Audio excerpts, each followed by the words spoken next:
Hello అందరికీ welcome to my channel. అసలు వైశాఖ పౌర్ణమికున్న ప్రత్యేకతలేందో ఈ వీడియోలో మనం తెలుసుకుందాం. పౌర్ణమి నాటి చంద్రుడు నిండు సామర్థ్యంతో ఉంటాడు. మన మనసు మీద చంద్రుడి ప్రభావం గమనీయంగా ఉంటుందని జ్యోతిష్యులు చెప్తూ ఉంటారు.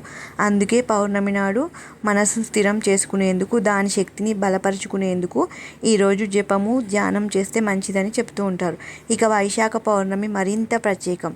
బహుశా ఏ పౌర్ణమికి లేనన్ని ప్రత్యేకతలు ఈరోజు ఉన్నాయి. వైశాఖ పౌర్ణమిని బుద్ధ జయంతిగా కూడా వ్యవహరించడం తెలిసిందే. ఈరోజు బుద్ధుని మహాప్రీతికరమైన రోజు.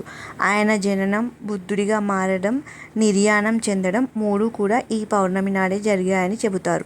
అందుకే బౌద్ధులకు ఆయనను ఆరాధించే సకల జీవులకు ఈరోజు పరమ పవిత్రం.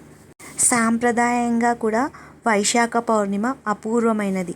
ఈ రోజును మహావైశాఖిగా పిలుచుకుంటారు. ఈనాడు సముద్ర స్నానం చేస్తే విశేషమైన ఫలితం వస్తుందని చెబుతారు.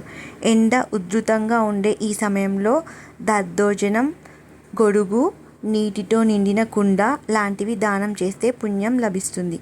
ఏది ఏమైనా ఈ రోజున మన ఇష్టదైవాన్ని మనసారా కొలుచుకొని మన కోరికలను, కష్టాలను చెప్పుకుంటే అన్నీ నెరవేరుతాయని నమ్మకం. Thanks for watching my video. ఇంకా ఎన్నో ఉపయోగపడే వీడియోలతో మీ ముందుకు వస్తాను. నా ఛానల్ని సబ్స్క్రైబ్ చేసుకోండి.